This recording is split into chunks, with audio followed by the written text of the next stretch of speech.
So you can blame me if you like, that if there are questions, if you could wait till the end so he could get through this part, that's why we kind of stopped earlier today to make sure we went through each part.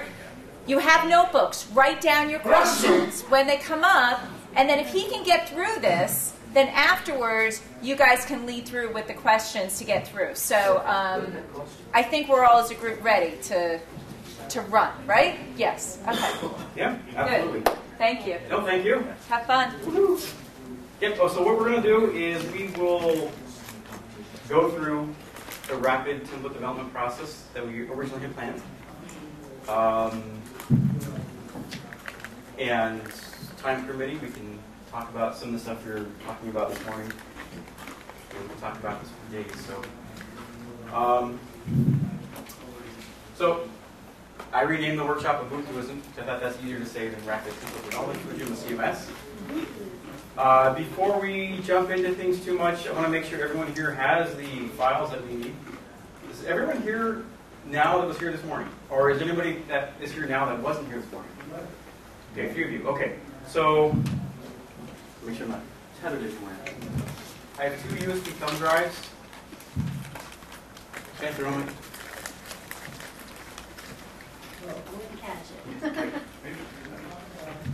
That's the stuff on GitHub. Yes, yes. This is the stuff on GitHub before what we did this morning. There is a file on there called Ubuntuism.zip. That is an installable extension. It installs like a template. Once you install it, you will have a... Sorry, I'm not prepared.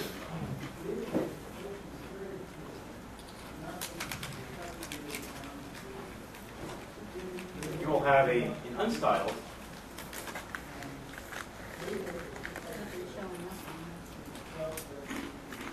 you'll have a template like this.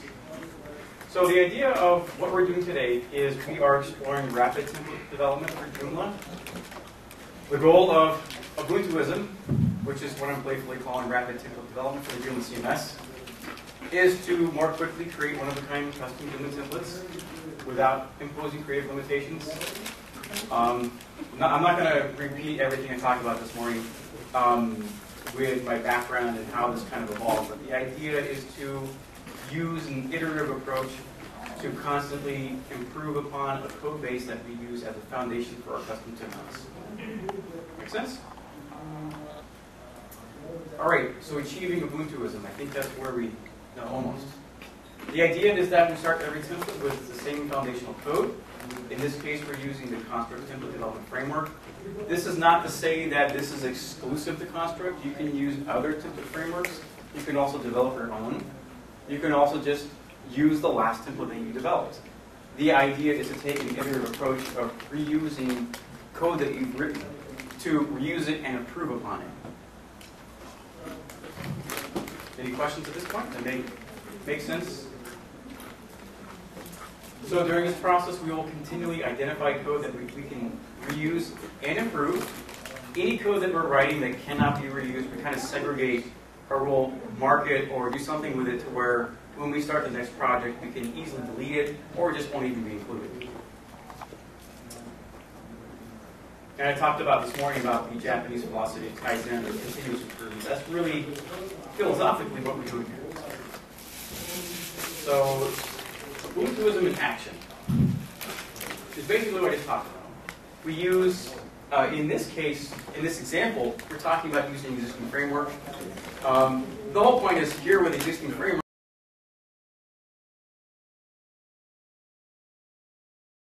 of existing template frameworks. This is your competition. Well, if you want to call that. Joomla. Well, cohorts.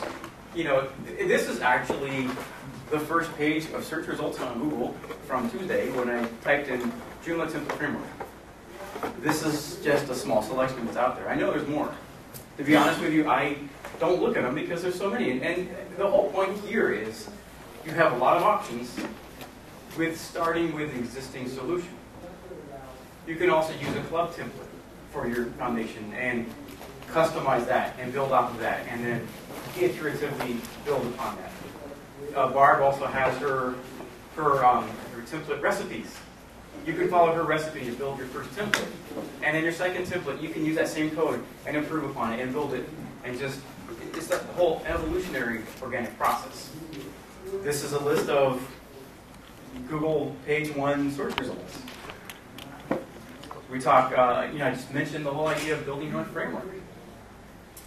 This morning we talked about this, talked about it even more about the fact that as you're reusing code, you're reusing this foundational code, it kind of evolves naturally and organically.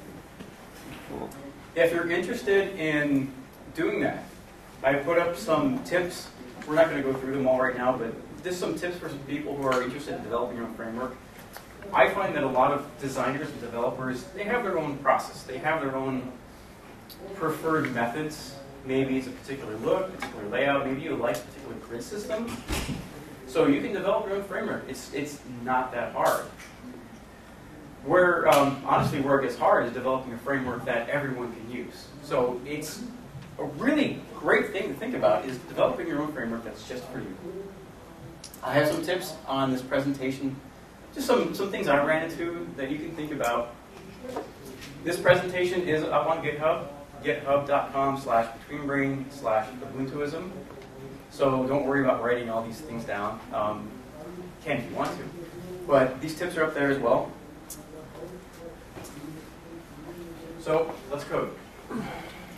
So to do the code, to actually rapidly build this template, and I think we're going to do it in like 20, 30 minutes maybe less. Hopefully everyone's very well prepared after this morning, so we can just whip through this code real quick and we'll be done. We'll see. We'll see what happens. That's the beautiful thing about coding live and demonstrations like this. So to code, to go ahead and do this, you will need an installation of Joomla, preferably a clean installation with sample data. I mentioned this morning that your clients would love it if you do this with their live website. Okay, maybe not. You will need a copy of Ubuntuism. Does everybody have it? Okay. If for any reason you need to get a copy in the future, it's also on GitHub. That same repository. Laura is going to put a link to that repository on the Joomla Day New York website. So you can download the zip from there as well. There's also a step-by-step tutorial on GitHub. Show you real quick where everything is.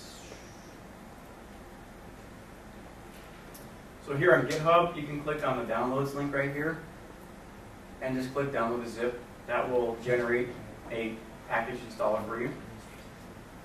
In the root of the repository in GitHub, we have a README file which has the step-by-step tutorial.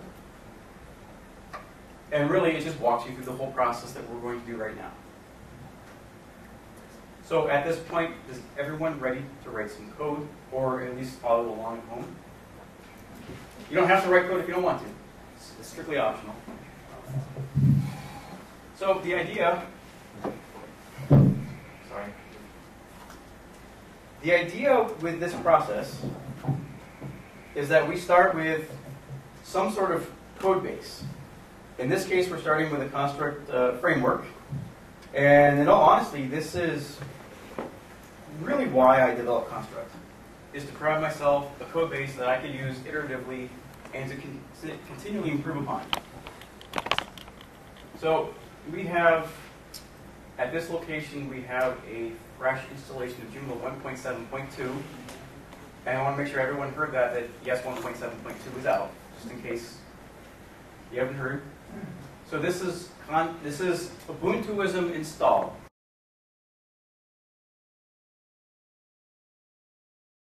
Want to install that, or would you like me to show you how to do it? Install what? Ubuntuism. Okay, we'll go through it real quick. We'll see if I break anything this way. Actually, I know I will. Just show them right up to the, not quite. Yep. Well, it's actually very simple. If I download this from GitHub, for example, I'll click the download link, download a zip. That generates a zip file. That is going to my downloads directory on my computer, but I have the installable zip. It's the same one that everyone copied off the thumb drive. I'll go to my extension manager, under extensions, extension manager. By default, install comes up. I'll click choose file. I will find my Ubuntuism zip. Just so that you know, GitHub names it a little differently than what you copied. It's the same file. It's just GitHub changed the name a little bit. So I'll click open, and then I'll click upload install. I won't do that because I already have it installed, and I don't want to break what I've already done. Once that happens, you'll have Ubuntuism installed on your website. We will head over to our template manager, and we will set Ubuntuism as default. And there we go. When we have sample data installed, this is what our website will look like. That's where you're supposed to go, ooh, ah. Oh. There we go, thank you. Yeah, no, it's not very exciting. But the whole point about this, and the reason why we're using a framework, is that underneath the hood, all the foundational code is already there. So just looking at the header alone, or I'm sorry, the document head, we see that we have fixes for IE9, we have conditional style sheets for IE6, we see that we have different style sheets, we have a screen for the screen, we have a print style sheet for the print. If we look at the source code, just quickly, just scrolling through this, we have a lot of foundational code already in place. And the idea is to have that done for you. The idea is to provide you with a blank canvas to work from. But you're not starting from zero code. We're going to switch over to my IDE real quick so we can look at the actual code itself. So a few files up from this one. And I will actually hop over into the templates directory itself. This is the whole package of files that we just installed. It looks like a lot of stuff, and it is a lot of stuff. But the idea here is that all these files provide you with a fairly comprehensive, smart canvas to paint on. So to give you an idea of some of the stuff that we have in there, we have a number of style sheets. Some of these are extra style sheets that I added for this demo. But if we look at one of these, for example, screen.css, back to my IDE now. Where is everything? You'll see right off the bat we have, we've included normalize.css, which normalizes differences between browsers. And this is just a whole bunch of standard CSS that just makes everything consistent between all the different browsers. We have other foundational code that normally, if you're creating a template from scratch, you'd have to write over and over and over again. So in this case, we're reusing it. Why do all that work over again? So within screen.css, we have our foundational layout. This is the default layout. We have a body font size. In this case, I'm using relative sizing. So believe it or not, everything, including the layout, is based on this font size of 76%. It's something kind of a little bit out there, but don't worry about it. You don't really need to understand why that's the case, because the idea of the framework is for a lot of things to happen kind of automatically, as I said. Does it screw it up if you go to larger fonts? Nope. It just changes the layout. Okay, because that's older people like larger fonts. Well, that's actually kind of on purpose. What will happen is, as you change the font size, it will almost appear as if you're zooming into the website.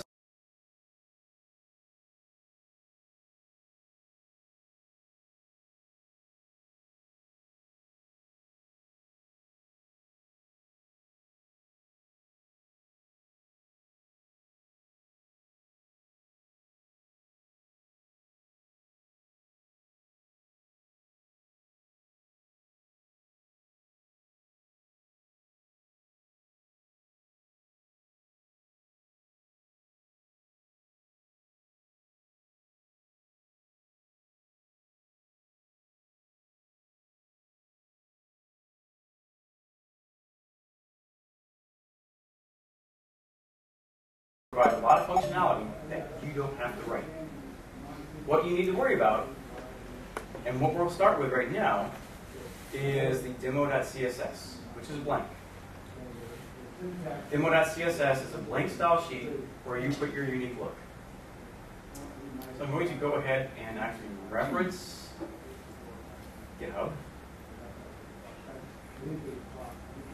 And you will see in the tutorial on GitHub that once we've installed everything, we've also, I went ahead and customized Construct a little bit for this demo. I went ahead and pre-installed some files for you. This is on purpose with this specific demo in mind. So I went ahead and installed a background image into your Joomla installation. It's not visible because we haven't written CSS yet, but it's there. There's a few other small changes that I went ahead and took delivery of. So you'll see here in the images directory, we have a wallpaper JPEG that's unique for this template that we're going to build. So I'm literally going to copy and paste code because it would be really boring for you to watch me type all this. I hope you understand and agree. But the idea is very simple CSS. I'm styling my HTML tag. I'm adding a background image. It's just linking to it. I'm going to position it 50-50, background repeat, no repeat, and background attachment fixed. That way I just have the background image in the middle of my screen. It stays there, it never changes. I have a question. Yep. How is Write this it down. going? Yes. How is this going to affect the current template? Well, the way this works, and that's a good question, so we'll jump into that real quick. In the Ubuntuism template, I've added some parameters. And one of them is called Custom Style Sheet. Custom Style Sheet is a drop-down that uses Joomla core functionality. So you mean you've got one style sheet and then you can add another style Yes. sheet? The idea, and I think where you're going with this, the idea is that Construct, and I know other frameworks do this too, and you can do this in your own, is that you can load a number of one or a number of style sheets automatically. They're always there. And then you can add an additional style sheet just for your custom styles. And that's where the whole idea of separating the foundational code from the unique code comes into play. So we had a separate style sheet for just your custom styles. That's the way I do it. You can do it differently, but I do it this way because other people use my framework. I found it to be easier for them to have a separate style sheet. If I were doing it myself, I would probably do it differently, but we don't need that. So all we got to do is, if we want to stop using the current style sheet, is just delete it from the index.php, right? Well, no, you would delete it from. Right now, I'm looking at the contents of the Ubuntuism template. So the folder structure is, this is my root of my installation. Templates Ubuntuism CSS. Mm-hmm. This is something I defined, if you remember this morning, template details.xml.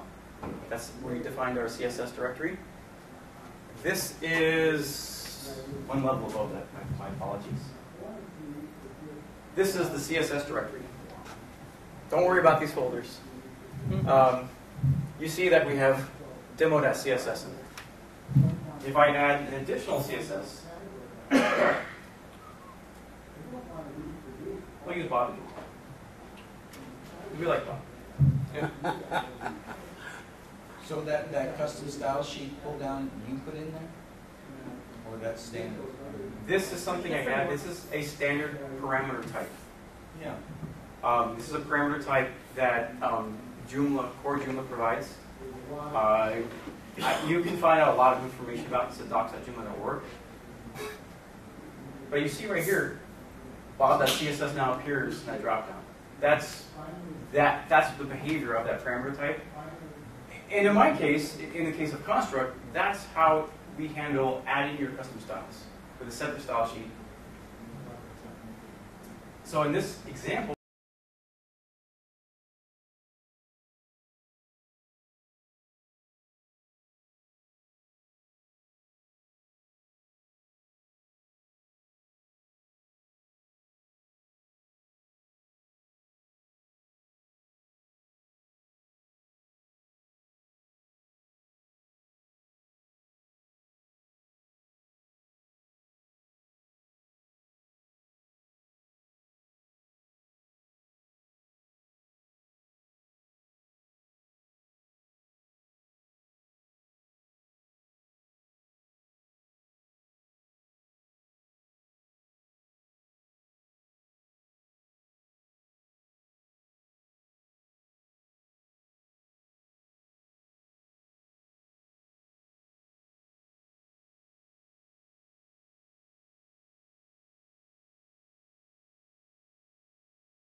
styles. And that's without getting into too much detail about how the parameter types work. Joomla provides a parameter type for all extensions that allows you to select the style sheet. So in this case, we are setting demo.css Of course. as our style sheet. I will. not. You'll see in the markup in the code that's produced. You'll see here we have demo.css. This is the result of making that selection. If it's on the bottom, Just does whatever CSS styles overpower the previous ones above it? In other Yes. words, it's the last one that loads. Yep. That is the It's worth CSS. defining. Yeah, because the way the styles cascade, They you can cascade. override the core. Exactly. Are we back on track? Okay. So the first step in creating this template is we styled the HTML element, which is, I mean, that's the base of the canvas. So save that, put it back for a template. I will do Control F5 to refresh. And there we go. We have a background image. Oh, there it Which is. is changed because you just put in demo.css. Exactly. Yep. And if you click on, you'll see that. Yeah. See this. Because when he dropped down and saw all those things, well, I don't see it. It's So- pretty easy though. I'm sorry? It's pretty easy. It is pretty easy, and that's the idea. That's the whole idea, is we want to make this as easy as possible. There are certain things in templates that, well, okay, let me ask you this. Every time you build a website, do you write a brand new CMS from scratch? Of course. Of course. Yeah. We all do. No. We have Joomla. We reuse the code that Joomla provides. So why don't we do that in a template? That's really the point here. Let's make a wizard that does all this. Well, other template frameworks have different functionality that they have WYSIWYG interfaces and they all work differently. I will not. I will tell you right now, I will not be writing a wizard or a WYSIWYG interface. I am a geek. I like code. That's the way I operate. That's my. Thank you. I just have one question. Yep. I'm not You had one before. Another question.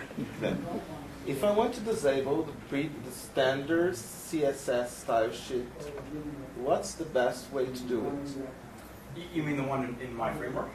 Yes. Just put this one on the bottom. No, you'd actually have to go Do into. I have to go to index? No. This is specific to my framework. I'm loading style sheets differently. I'm actually, instead of linking using the link tag like you would in HTML, I'm using the framework. I'm using the Joomla platform to load style Okay. sheets. If you really want to mess with the way construct works, there's a file called logic.php. It's in a directory called elements, and that's really the brains of the operation. There's a lot of PHP in there. Buyer beware. You break it, you buy it. Yeah. But you will see there. And if we have time, I can show you where it's at.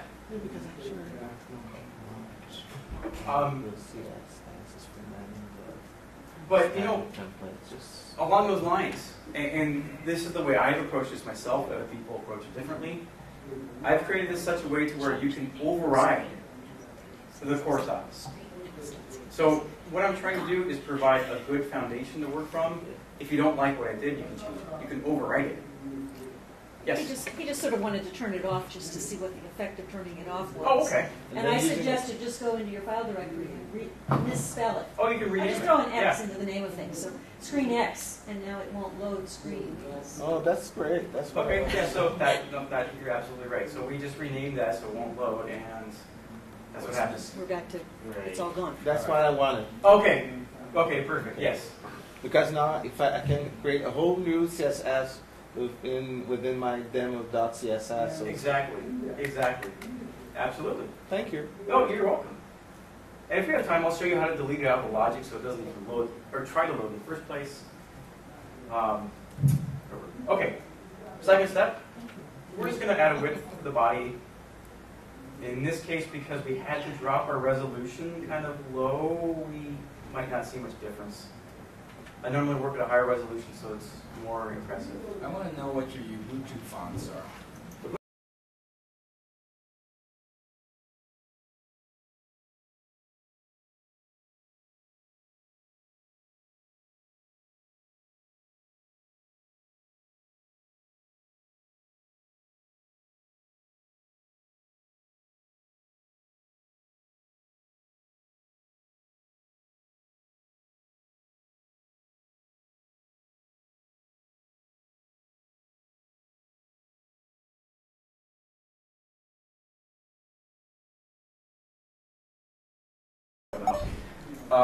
Just know that CSS3 is a lovely thing, and we all love it.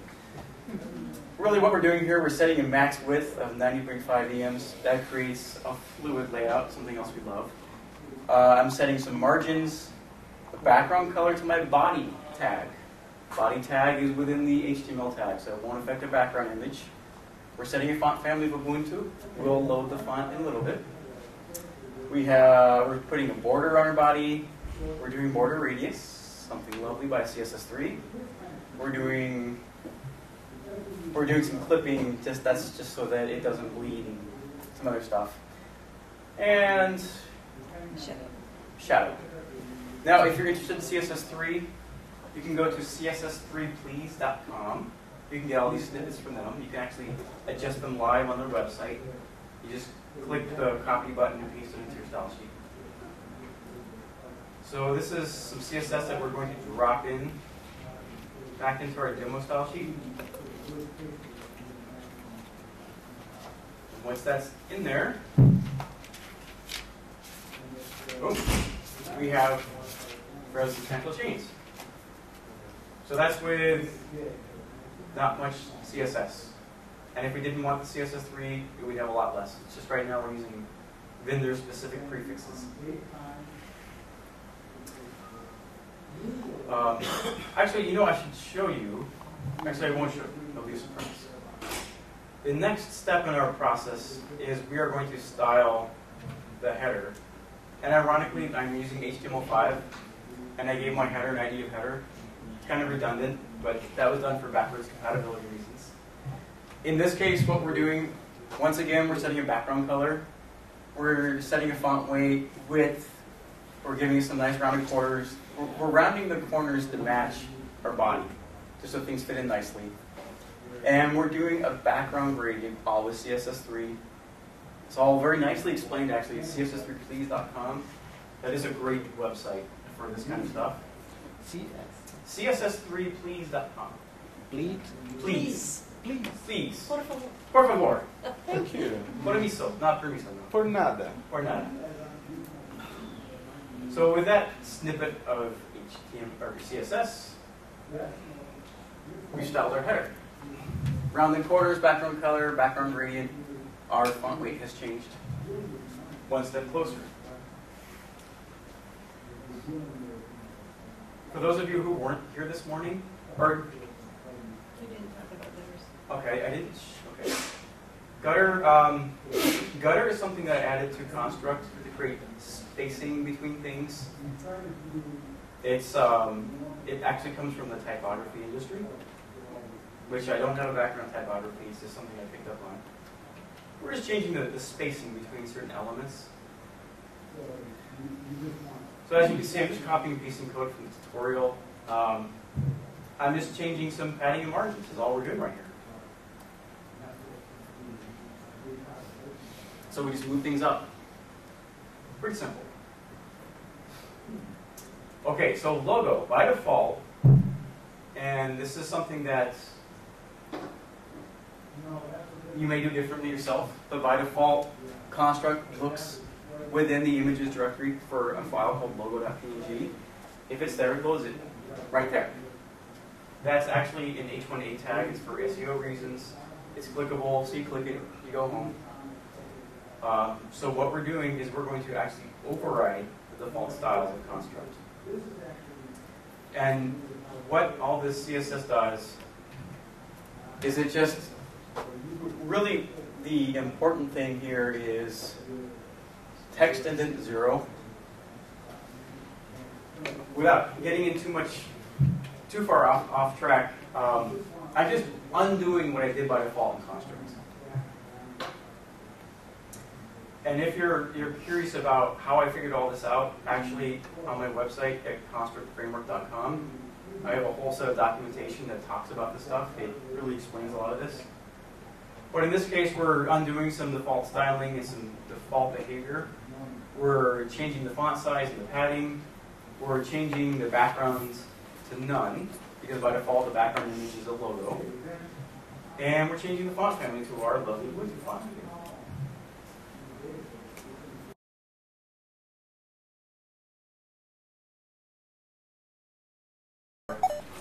template, our image logo is gone, and we have this text, which is the name of our website. So once again, by default, Construct has certain styles defined for anchor tags, and we're basically just going to change that. We're going to change the color, change the decoration behavior.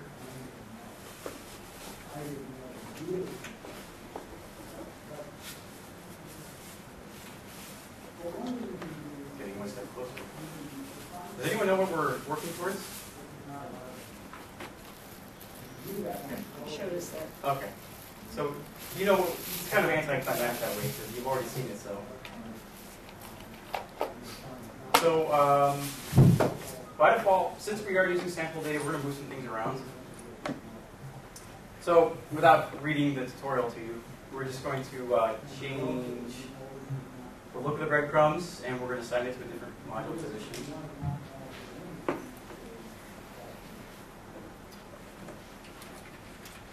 As you all know from this morning, you can actually define your own module positions. So we have our breadcrumbs within breadcrumbs. And we turned off our "you are here." And we already have moved our navigation, I believe. This morning, I think we moved that already, so we worked ahead of ourselves.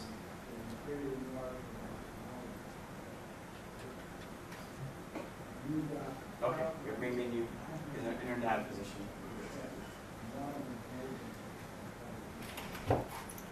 Okay, so one thing we'll see here is, from those of you who remember this from this morning, we actually want to move our breadcrumbs.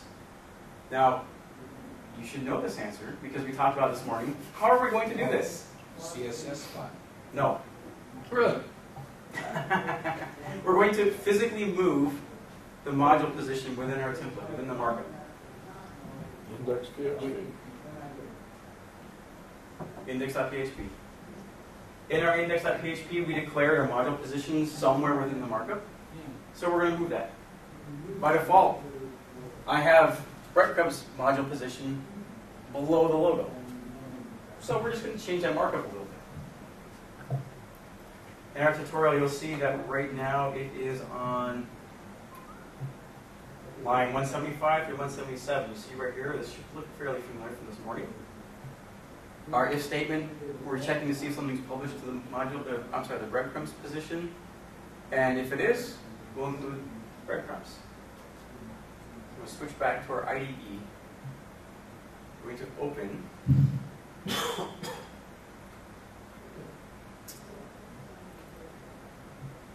And you may notice that this index.php has a lot of stuff in it. It has 40 module positions, it has 5 columns, we have headers, footers, all kinds of stuff going on there. The idea in this case, and the way I approached developing my framework that I use for my templates, is to have a default layout with a lot of module positions and enough columns and elements in the right places for most designs. So in a lot of cases, I don't need to change the index.php, but in this case we do. So we see here, we're going to actually we're going to cut and paste some code. And we'll refer back to my tutorial. So But you could have defined where it was in the CSS file, or you have to come into the index file. You need to change the index file because I'm actually changing the markup. The sequence of. Right. There's nothing to move in the CSS file because it's within it's within Yes. that area there, and that area is defined right where the lies in there. Yeah, within the actual code itself. But you Within could the- move it, you could close it in and out and things like that. I could change the CSS. style, yeah, absolutely. I could change Yeah. the style, but I couldn't change the actual physical position. All right, we'll hard code. It's okay. So I just moved it physically, but let's see, I think I need to change some styling on that. Let's see what do we have here. Oh, I think we have our breadcrumbs.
Sorry about that.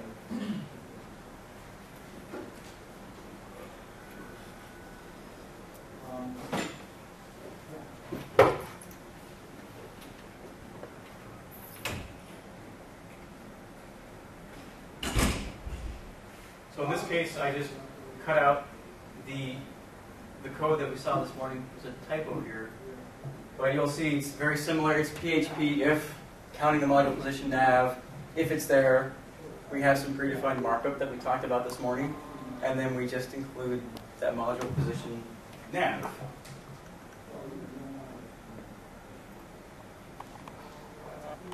And we are putting that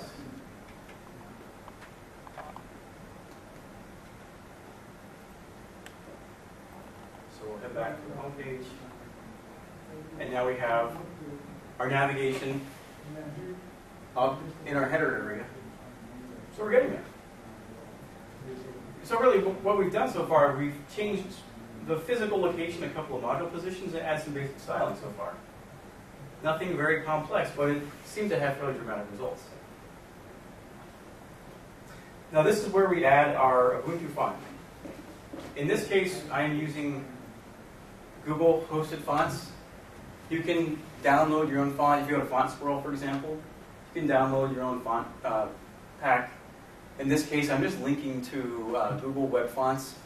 One little thing I'll show you right here, $doc, add style sheet. This is using the Joomla platform to actually add this as a style sheet.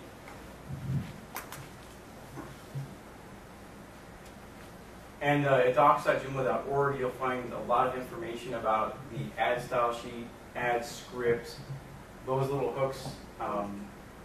You won't find many templates using these because it's not what we normally do when we're creating traditional HTML websites. But this is using the Joomla platform to load these style sheets, these scripts. The reason why I do this is that the rendered code looks nicer. It organizes where all these declarations are made within the head. When you use that j.doc include head statement that we talked about this morning in your index.php file, that j.doc include statement is where this gets output.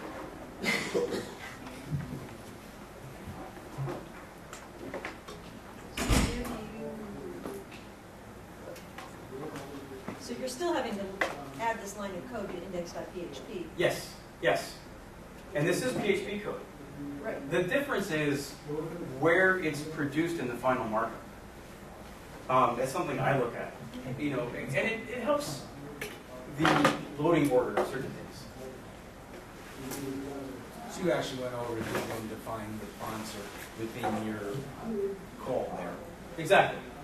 Yeah, Google Web Fonts, they actually have a huge directory of fonts. You just click a button and use this now, and it says copy and paste this code. Really simple to use. But in this case, all I'm doing is making one declaration within a PHP block at the top of my document. And what will happen is that this style sheet I'm calling will be produced because of this in my head.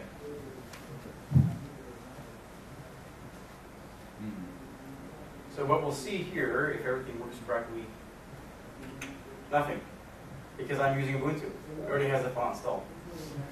But what you will see here, if you look at the page source, you'll see this new style sheet has been added. Now you notice I didn't write all this code. The Joomla platform wrote that code for me because I told it, add style sheet, this is the URL of the style sheet. The Joomla platform is smart enough to say, okay, well, it's a style sheet, so this is the code I'm supposed to write. And you'll notice how neat this is. That's one very nice thing about it. It's also organized very nicely. So we're going to write some more CSS. A lot of this is just really basic stuff. We're adding some margins, adding padding to our navigation. We're adding a border to the bottom, floating to the left, a float to fix its, the whole floating elements collapse thing.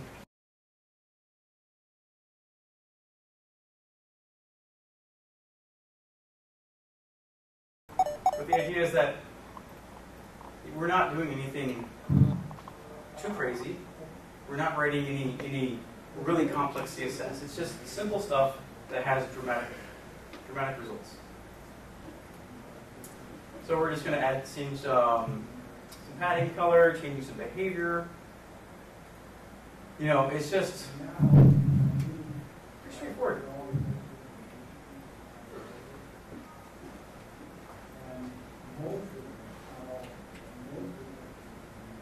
So we'll get there, one step at a time, slowly but surely. So in this case, what I'm going to do here, because our website has suckerfish menus, we have drop-down menus, I'm just going to add some styles to it. That's all I'm really doing here. I'm using CSS3 to add a gradient. This is just a fallback to a solid color for lesser enabled browsers. And I'm using CSS3 once again to create some rounded corners.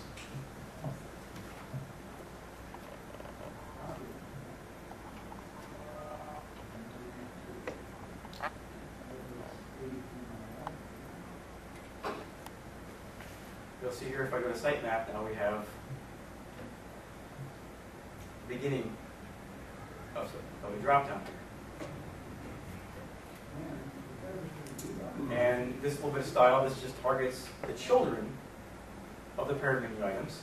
Once again, background color, some CSS3 border radius, and then background clip is just to prevent from bleeding.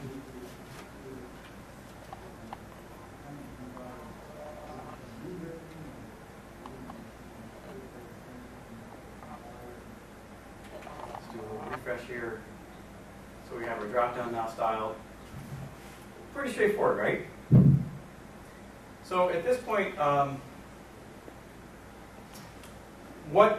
these last steps, they're interesting, but they're really obscure, so I'm not going to bore you with going through them. But basically what these last few steps do, we're adding style sheet switcher. And the style sheet switcher allows you to switch style sheets just with a click of a button, add and remove style sheets. And all I'm doing here is I am creating a close and a minimize button. So it would take a lot of time to really explain line by line what this is doing, but what I can show you, which I think that will be much more exciting, is to go ahead and switch to the final template. And all I'm doing in that final step is I'm just adding a style sheet switcher.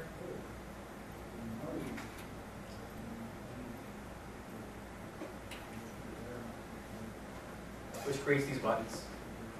And these are just CSS buttons. Or they're just anchors with this style sheet switcher. The difference is when I click it, it changes the style sheet. And I'm just changing the body height. Or if I click close, I'm just hiding the body. So all it is CSS. That's all we're doing here. And really, with the addition of changing a couple of body colors that I accidentally skipped, that's really it. So we created a custom template based on existing code base in, I don't even know how much time, 20, 30 minutes, something like that. The whole idea is using a framework or using some sort of iterative code base that you continue to look at and improve and build upon. You can create a collection of code that's like it's like a smart canvas that you can build upon. And the great thing about that is a lot of that obscure stuff like the doc add style sheet, you don't have to rewrite it, you don't have to necessarily relearn it. It's stuff that you can look into, you can master it, or you can look at an existing solution, borrow code from that, and you don't have to redo it over and over again. It's there, it's already done. So hopefully that's enlightening, hopefully it's helpful. At this point, does anyone have any questions? Yes? Could you go over the parameters? Okay. Aside from choosing the custom style sheet, there were other parameters there in the default style. Okay, these are parameters specific to construct. The parameter types are the standard parameter types with the exception of a couple of them that are available within Joomla. Sorry about that. The layout aid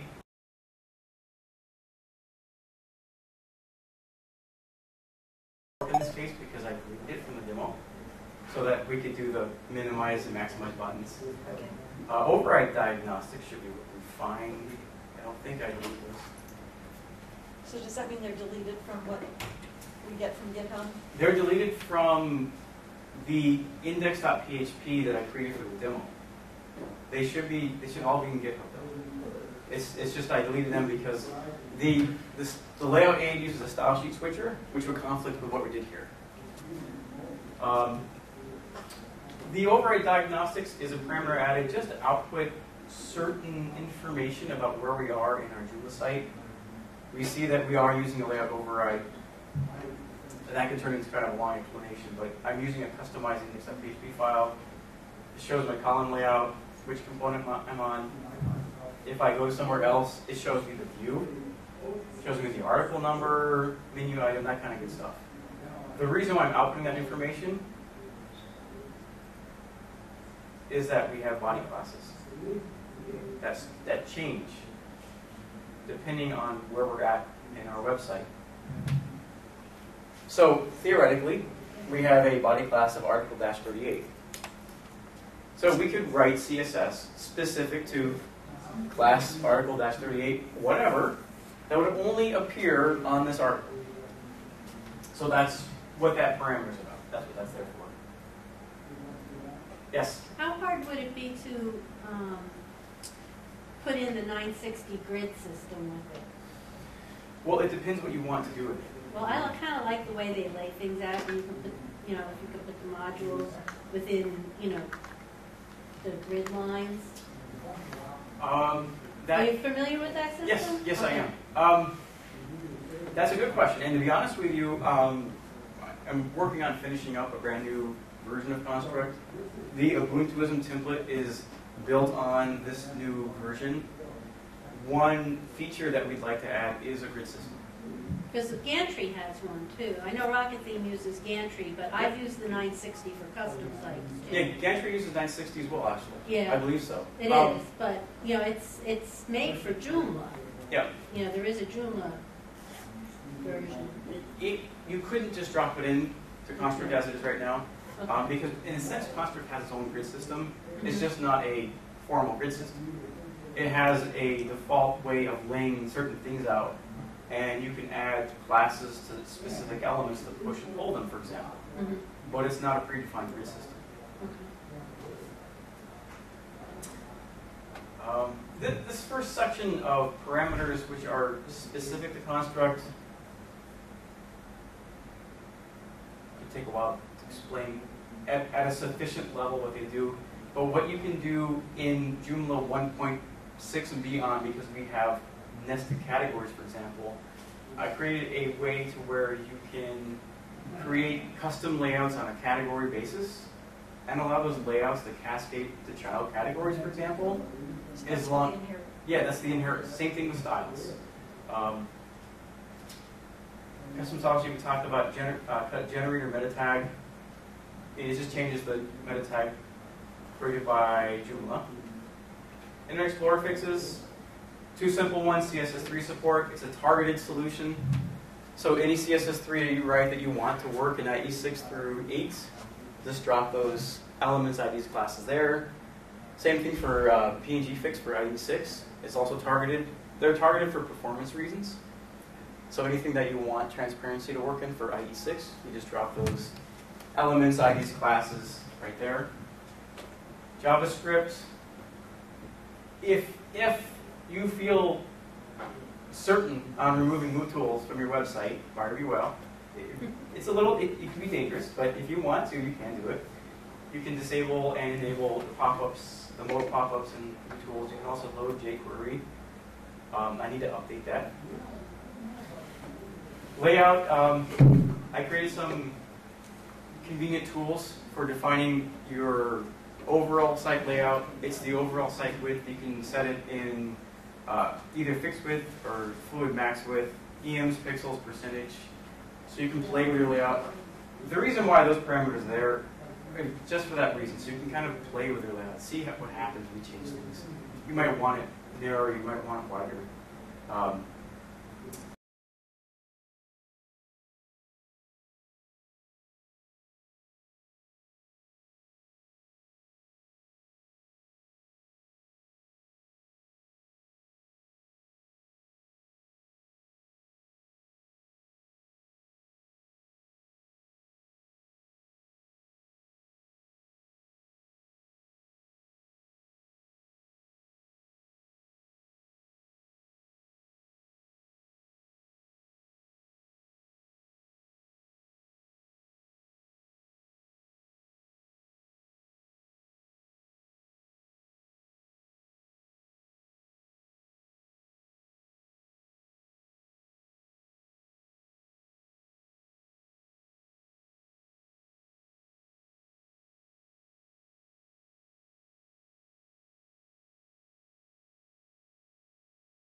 and it works pretty well.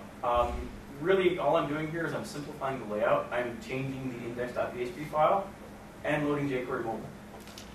So this is available in Ubuntuism that you can download from GitHub, and it's also available in the professional versions I sell if you subscribe to Construct Framework. So that's a neat little thing. What you can do here in the back end, jQuery mobile ships with themes. You can theme certain elements, different colors. It's all CSS based. So for example, if I change a page theme to accent, and I refresh my mobile device, we have a different look.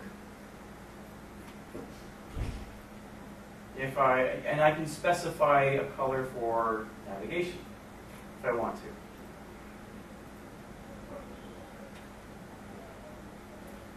Just fun little things, and these are all things enabled by jQuery mobile.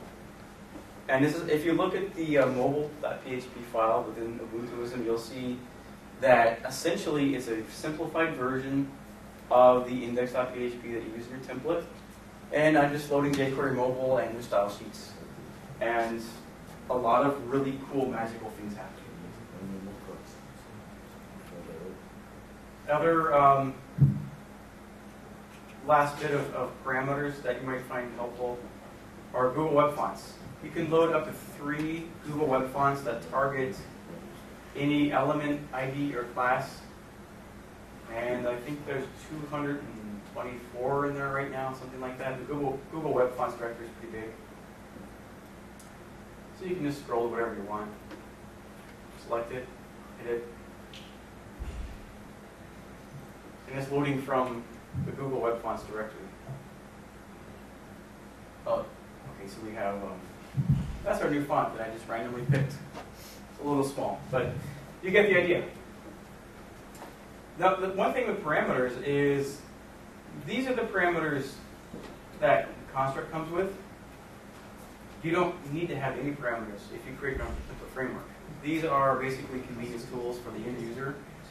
The original versions of Construct had no parameters, and to be honest with you, I was talked into adding them, and people liked them, so I left them.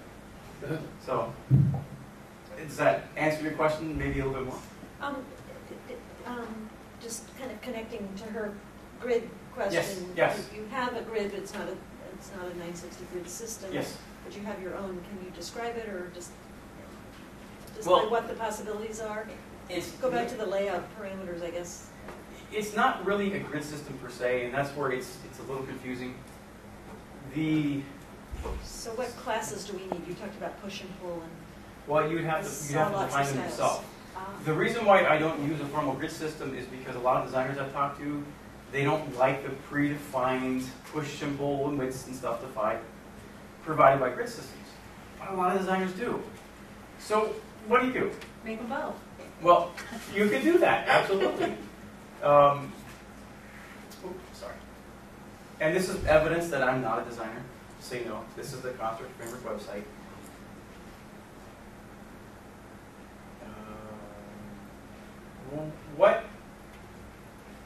This is what the default index.php produces. A lot of module positions. Where did you get that? I created this. It's at Oh. constructframework.com. Yeah, oh, okay, that's hand carved. Well, It's not an automatic thing from the XML file or anything like that. I can tell you on the side, it's kind of involved. But yes, basically, yeah. You're keeping your stuff on your Between Brain on GitHub so we can look at it again? Yes, yeah. Everything that we talked about today, everything here that we looked at, this is all available on GitHub, all the files, all the instruction, all the CSS, all the code. It's all up there on GitHub. You can clone it, you can download the zip. Can I ask sort of your development time on sort of this package?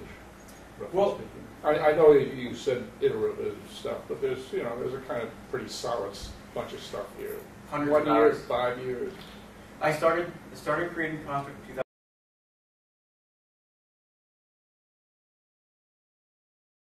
clients, and it's just evolved.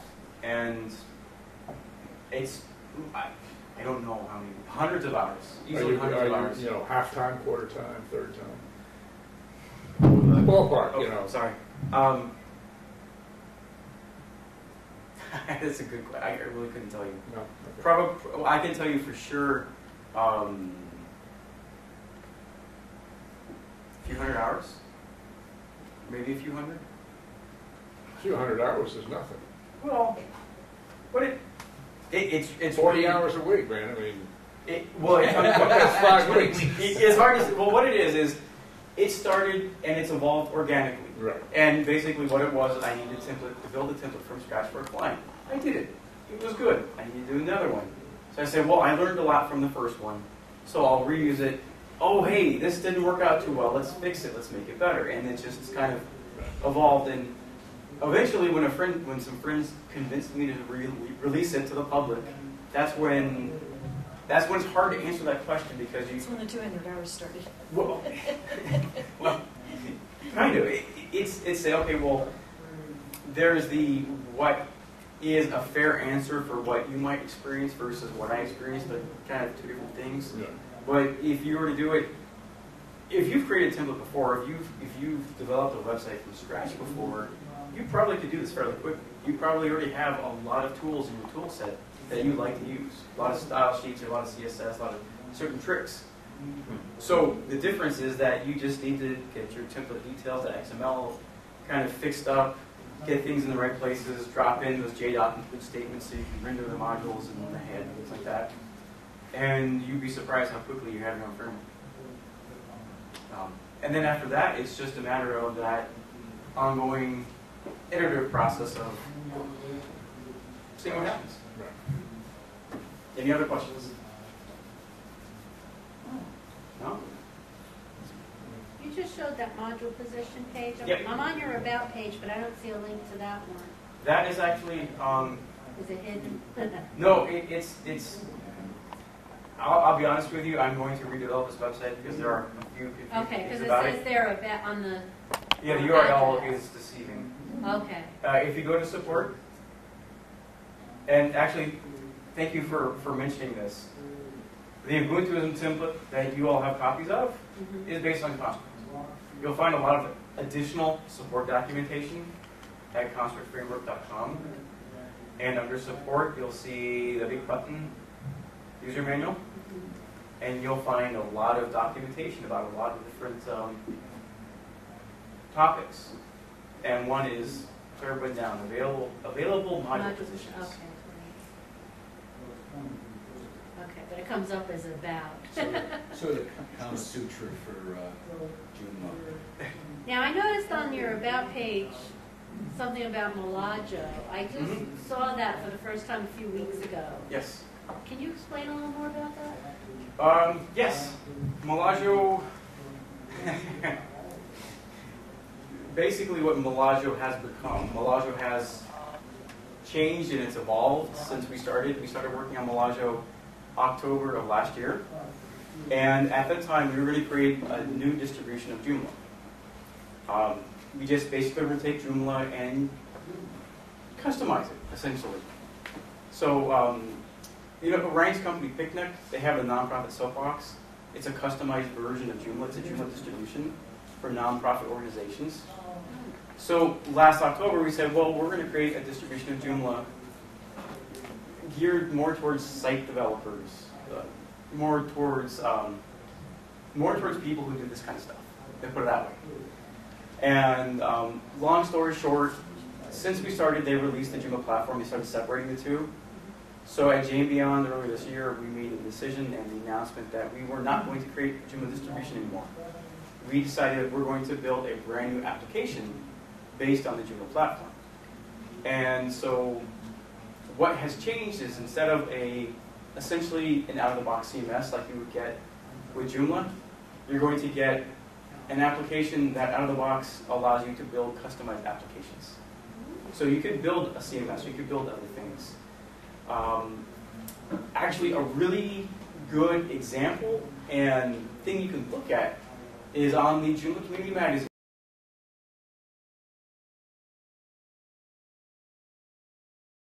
how site builders can build extensions too.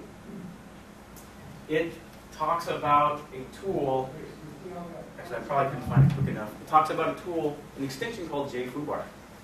Jay, what? JFoobar. Fuba? Yep. And what that is that's actually, it's F-O-O-B-A-R, not the other one. What that is that's actually a Joomla extension based on what we're developing in Melaggio.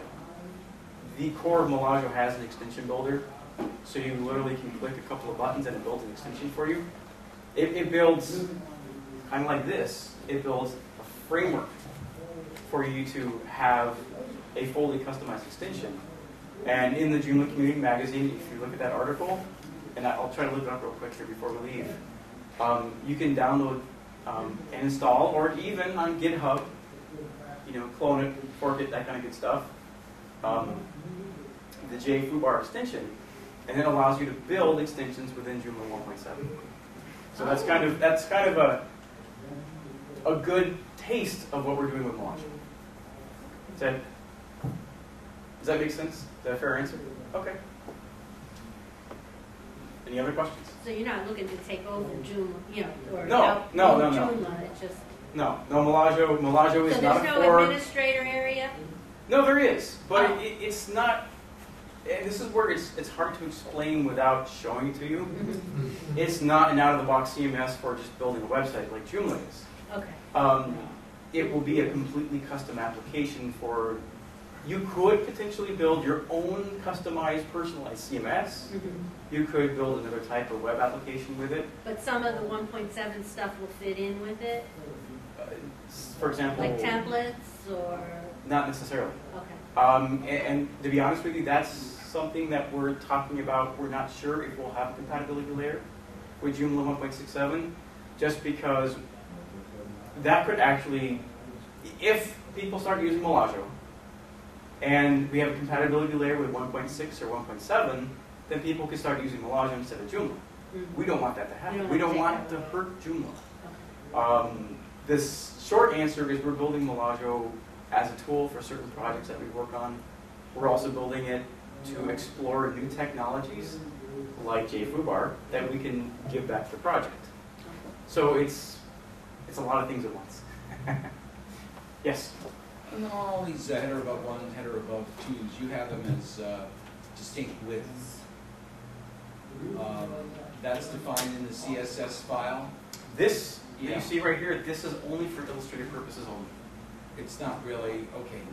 So the widths on them are really defined in the CSS file for each one of those things. Yeah. But and they're all expandable, so if one's missing, the others will spread out to take its place. Yes, specifically with construct. The way I have things engineered is so that if you have all these 6 module positions populated, by default out of the box, you can customize this, you can override this. This is the widths you'll see. If you have only 4, each one will be 25% wide. If you have 2, 50%. Yeah. A lot of that is fairly straightforward PHP. You can take a look at the logic file and construct, and you'll see right there, you'll see how it's done, and you can say, oh, well, I want to change that. Yeah, you can do that. But yes. You set a width on one of them? You can do The that. remaining width would be divided among the other things, or not so much? Not so much, because Yes, that's there's some logic. You in set there. you set a specific width on one, you have to set it on all. A little hard coding helps. yeah, you would have to do that because part of the thought process that goes into construct is keep it as simple as possible. Thank you. You're welcome. But the problem is we have to make certain sacrifices with functionality like that.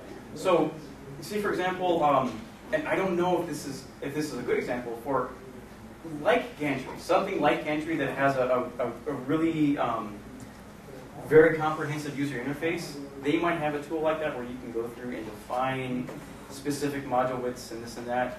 I don't have that because I'm trying to keep it really simple. But what you can do is you can actually hard code the CSS, the fixed widths. You could add module class suffixes, things like that. I actually prefer this. Oh, okay. As long as you remember where. Yeah, and that's the thing. It's there's something for everyone, you know. What is this thing about the menus that people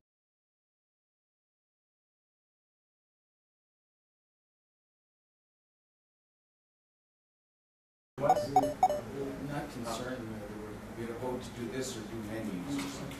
People are interested in how to do suckerfish drop-down menus, and some people I think were saying that they chose commercial templates for the sake of the way menus were styled. Gotcha. Yeah, and what I can show you is there are many different ways to do a suckerfish menu. Actually, I'll do it finger way actually. Excuse me, this drop-down menu is part of the template, or is some component that's you're hooking? Well, that's a good question. This right here, this section of code, Right.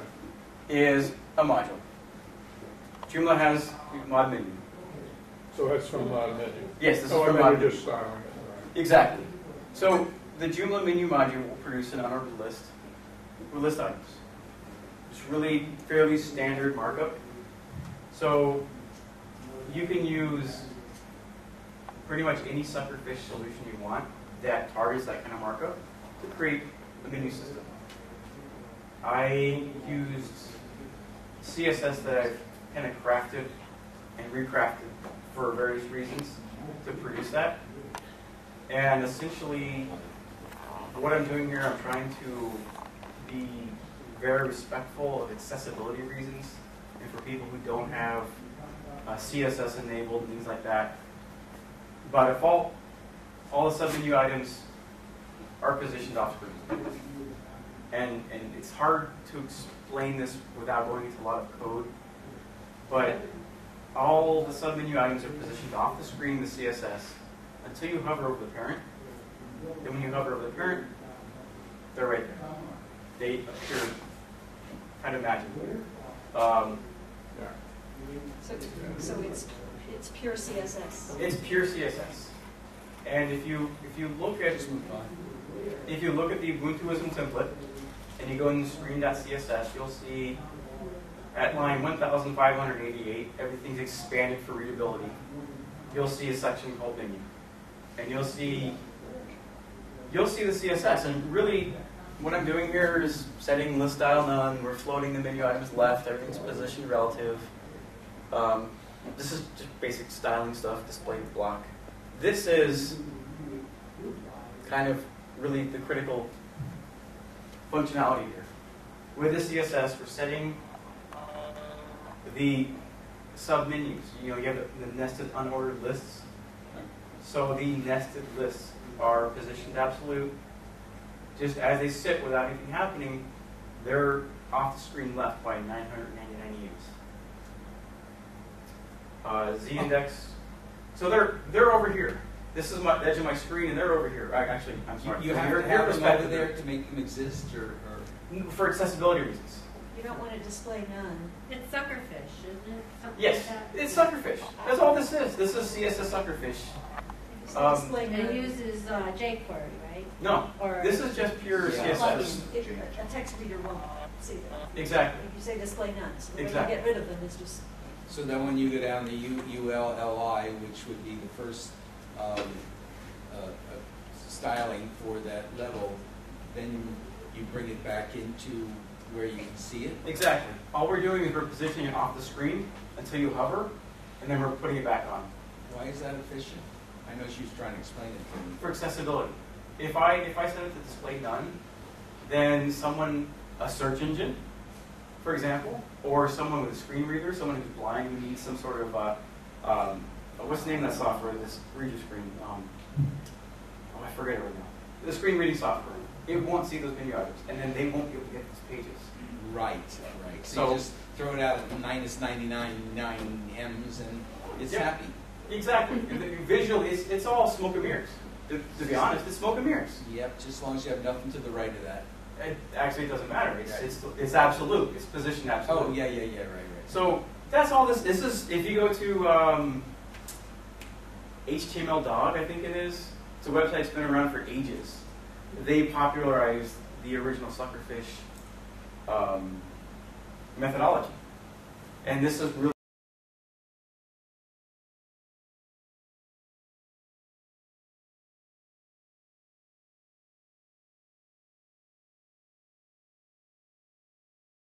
matter that much. But really, this is it right here. Yep. These two lines. Yep. When you're at rest, nothing happening. You're off the screen. When your parent's being hovered, left autumn. The way I have my CSS set up is that this handles drop-down menus fly in from the left and the right side. So I tried to combine everything. That took a lot of work, for the record. I believe it. To get it to work in all the browsers at the time, and hopefully it won't break in new browsers. But All that UL, li isn't as obvious as, nested. yeah. It's all nested. Yeah. So It's not necessarily direct. It's one level above it or below. You're gonna ask about that, aren't you? yeah. I was just gonna ask you, Okay. prompt you. Oh no, thank you. Yeah, you'll see something strange. A class of pi_hover. Construct uses CSS3Pi to help IE6 along. One of the little hidden gems that CSS3Pi offers is enabling the hover pseudo element behavior in IE6. It adds this class. For those who don't know CSS3Pi, it's a JavaScript-based solution for bootstrapping CSS3 support in IE 6 through 8.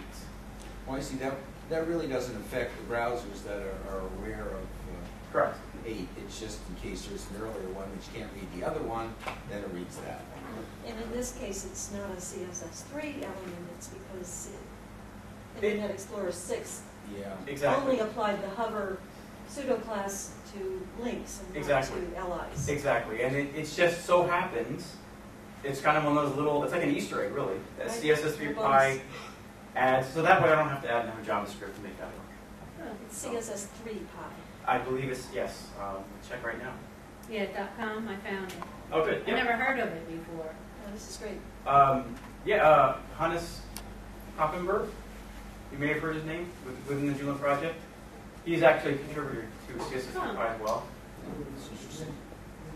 So, yes, it's a great little solution.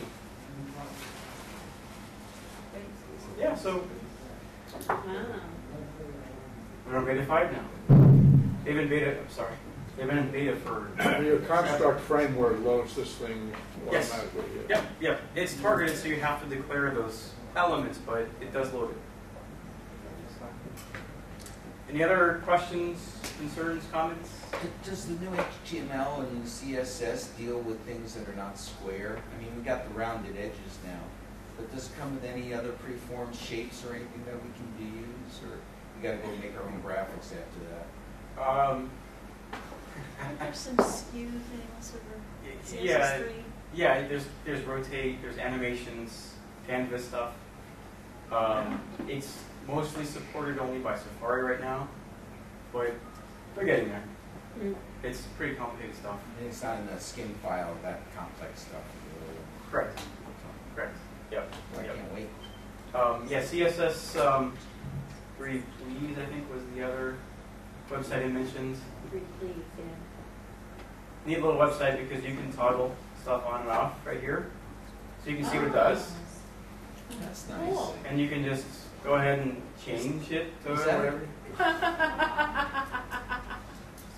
And then you can just click the to clipboard button, Oh, go back to your IDE, copy paste. Wow. So- That's neat. The thing that's nice about that website, beyond everything I just showed you, is they tend to keep up on the vendor-specific prefixes. All this dash WebKit dash MOZ. This website tends to be pretty much up to date as to what's supported. But it's worth noting that they also include the proposed final CSS.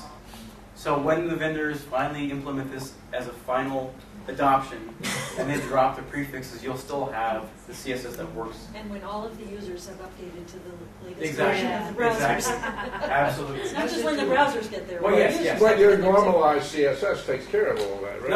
No, the normalized CSS standardizes behavior Or between the the different HTML5 browsers. shim, I'm sorry.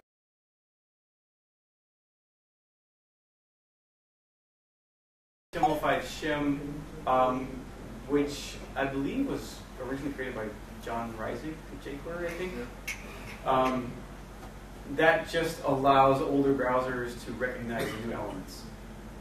But it won't give you this WebKit. Yeah, this is different. Prefixes. Exactly, this is something else. How they refresh this when you hit that button? What method did they use? They didn't rewrite the whole Oh, screen, did they? JavaScript. Some sort of JavaScript. It looks like they only did a portion of the screen or something. But, That's cool though. yeah. Now we can tell our clients how much extra we're going to charge them to do that. If you want to. I don't clients. Let's see. Any other questions or comments or concerns? Oh, something I wanted to mention to everybody. For those of you who were there this morning, we talked about the fundamentals of creating a template from scratch.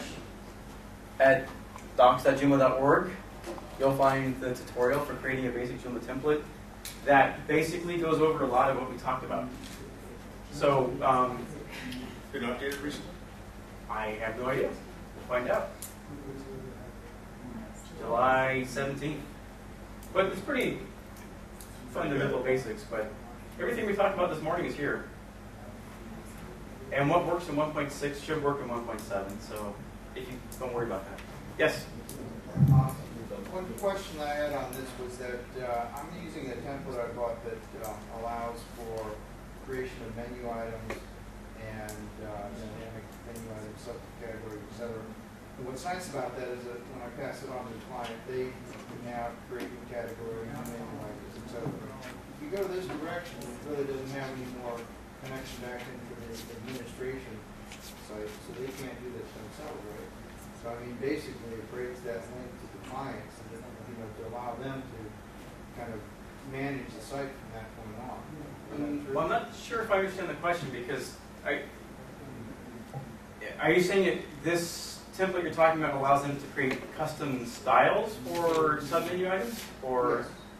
Menu items and sub-menu items. So that basically, if you've got about us, products and services, and you want to add another thing like audio video, just go into it, into the admin, and type in this new menu item, audio video, and then the sub items in there, and boom, there you have it.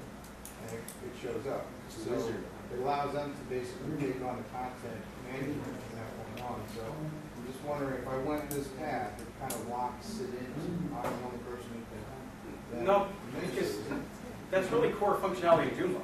I mean, Just putting it in the database. yeah, regarding of which template I'm using, I think in Joomla you can go to the menu manager and add menu items and sub-menu items. Right. So So- that'll still all be there. Yes. Just on the basis. Okay. Yeah, and It has nothing to do with the templates. yeah, I think that the important thing that where that overlaps is to make sure that you write your CSS or your menu items in your template kind of flexible to where they can apply new menu items. Yes? Could we see what files are available in the template editor? If you go to templates, not this template style, but the template itself? Oh, okay. Because I saw that you had the index.php buried within a layout folder, but That's we correct. still have access to it. No, you don't actually. Edit Not- main page template is not going to be index.php then? No, it is. And if you want to, I don't know if you want to go there right now. Yeah, we'll do it Oh, later. well, I can tell you briefly. Okay, who here has ever customized the index.php file or any part of a club template? And you've customized it. And then they release an update to it. And then you install the update, and then you lose all your customization. Okay. So with anything code-based, that is a huge risk that we run being overwritten. We're being kicked out? You're good. Okay. Anything code-based, you run that risk of being overwritten by an update.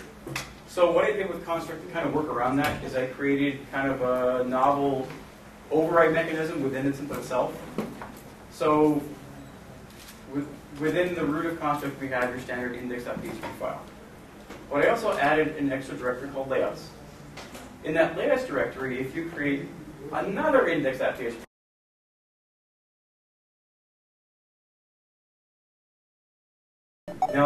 anything within that layouts folder will never be overwritten during an upgrade.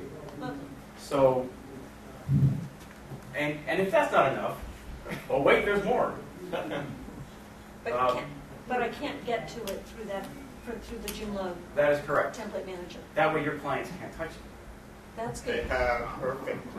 Wink, wink, nice. But it also makes it harder for me because it means I have to have, sometimes I don't have FTP access. Gotcha. I only have the Joomla access. Aha.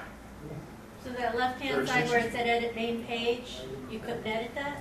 You could edit that, but that It wouldn't be the That's thing not that the needed exact- editing. well, it depends. And see, and this is, if you like the default layout of what I ship with Construct, then you don't have to edit anything. If you want to edit it and preserve your customizations when you do an upgrade, you need to basically do your edits in the layouts folder. And I have documentation on my website that goes into a lot of detail about that. That you cannot edit through Joomla, because Joomla does not traverse directories and subdirectories automatically. That's where you get Explorer, Yeah, the Ninja Explorer, whatever. yeah. Now, what I will for kind of a shameless plug, in Ubuntuism, because that's based on the professional version, so it has this functionality, or if you go to my website and sign up as a member at the pro version, you'll see these additional directories in the layouts folder. You can probably guess what those are for. Maybe. You want to try? What's the template, those items? You can create layout overrides on an article basis, category basis, component basis. So you can create a custom layout for only one article.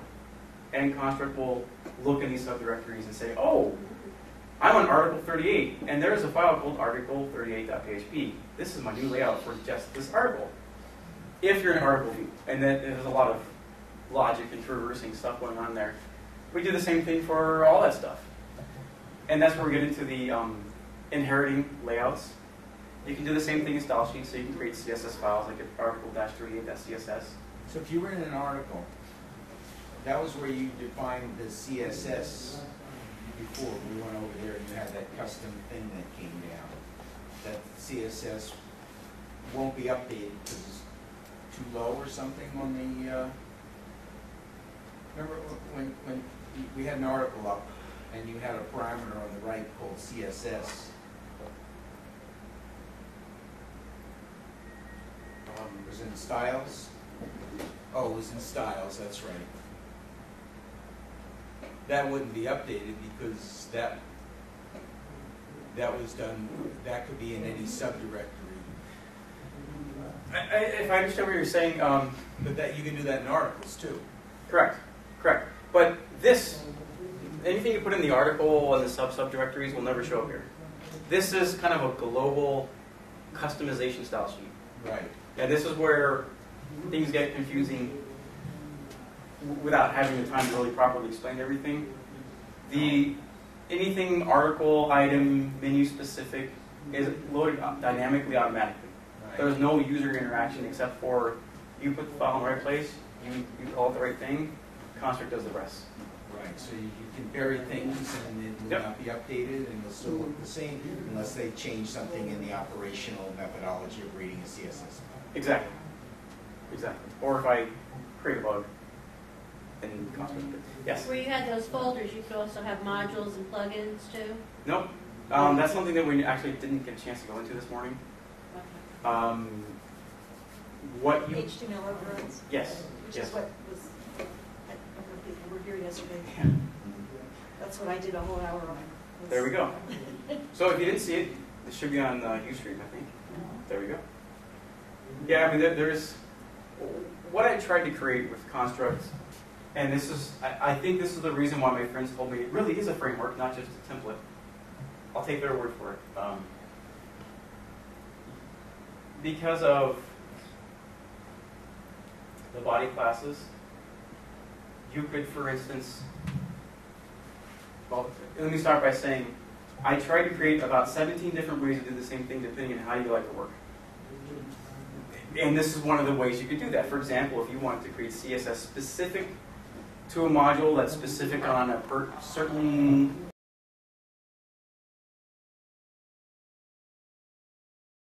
target this particular module, let's say the menu. You could do that in your CSS. So that would only be applied to whatever you're targeting down here, only when that body class is loaded. One way to do it.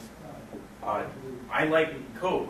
I like to write code, so I take this approach a lot of times. I'll have a style sheet with all these different body classes doing different things, depending on how much code it is. There's pros and cons both ways, depending on what's happening. So,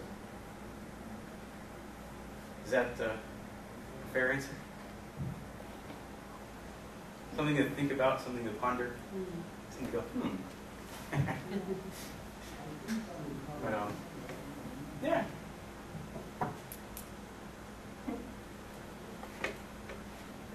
You do all kinds of crazy things with Z indexes and everything else. Yeah, I mean, Pushing things back and forth and the thing with, the reality is you can do all kinds of great stuff.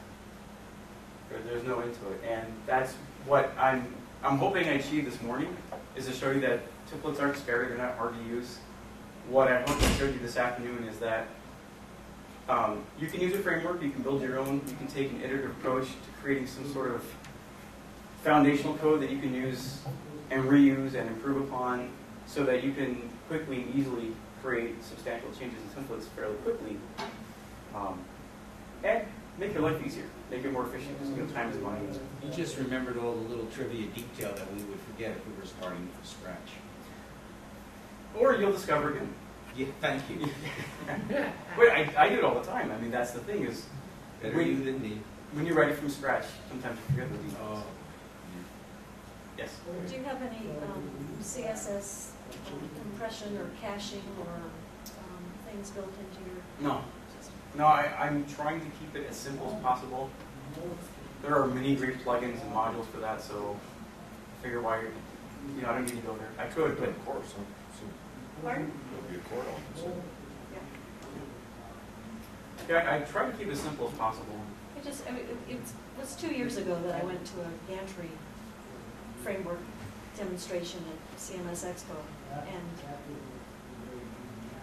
I just went away feeling like this was so much bloated code. Yes. And the presenter was saying things like, well, you can't do this except by our framework. And I knew that I was presenting that afternoon about how you could do it with, in just HTML and CSS. Sure. So, I've kind of tended to shy away from the frameworks just because I don't want to buy into thousands and thousands of lines of code that I'm not going to use. And their reply was, oh, but it's all cached, and so they're taking care of the performance issues of that. It still is thousands of lines of code. If I want to change anything, there's too much there for me to. But you touch upon a really good point, and this is, in all honesty, in all fairness, whenever you use any sort of iterative code, when you're reusing code, even in Joomla, you don't use every line of code that's there. So there is some sort of excess. I really wouldn't call it bloat necessarily, but I'll be honest, in my framework, you're not going to use 100% of it. So there will be excess code. Now you could go back and delete it if you really want it to be optimized as much as possible. Some people do that. I do that sometimes. You have to hard code everything to be really efficient. Absolutely. So where do you draw the line? And it's a tough call. More machinery, just throw power out. There we go. That's my solution. I'm using solid state disks now, and there we go. 8 gigabytes, and the new servers, and you can see the difference when you use a solid state disk. No, absolutely. Because websites are all about retrieval. That's right. Well, any other questions? Why don't you go over, how to what you're selling? I think would be a great thing, so I don't have to go read it again. You do have a professional version and this and that. Yeah, you just saw it. No, okay, that's the professional version that has everything in it. Yeah, basically the professional version that you get with the membership, basically you just get download access to the version that allows you to do all the layout overrides, all the inheriting, to be able to create article, item, menu specific layouts, and to create CSS for those different elements.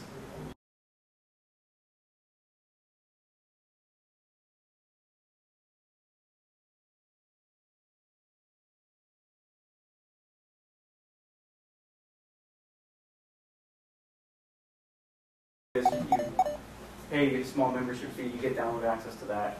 It adds those extra features. I'm just trying to recuperate some of my time. I'll never get rich off of it, kind of that. But And installing all this in say, you know, updating, it's just a standard thing in Joomla. There's nothing strange about it. I'll just put it. Yeah. If you put it in directory, it automatically knows to search the subdirectories and all that. You explain that in the installation. Yeah, I mean the installation is just like an extension. You click, find the file, click upload, it installs it. As far as the functionality of the layout, override, and CSS, you name the file the right thing, you put it in the right place, it loads automatically. Right. That's about it. Yeah, but you explain all that and make sure it's there's documentation on the website. So the CSS is found and all that stuff automatically. Yep. Yeah, it's on the website. There's the override diagnostics that help you find out where you are. Yep. But that's not the idea. The idea is not to be like a sales pitch. It's to really talk about the techniques. Because I'm not on my own server. You know, I just can't go over. I got to, you know, use FTP and stuff to make things work. Yeah, and the reality is that this is one technique, one way to approach it, but really the point of the intention of the workshop is that you can build your own framework. You can approach things this way to kind of really expedite your template creation process. That's really the whole point of this. What are these things here? So that's the PDF files. I'm sorry? PDF files? Yeah. This is my desktop. This is not the template. There's always No, something. I know that. Why is the word robot up there? Yeah, it's just it's a PDF file. That's all When I it hear is. robot, I can search engine. Oh, gotcha. Yeah. Any other questions or comments or concerns? All right. Cool. Excellent.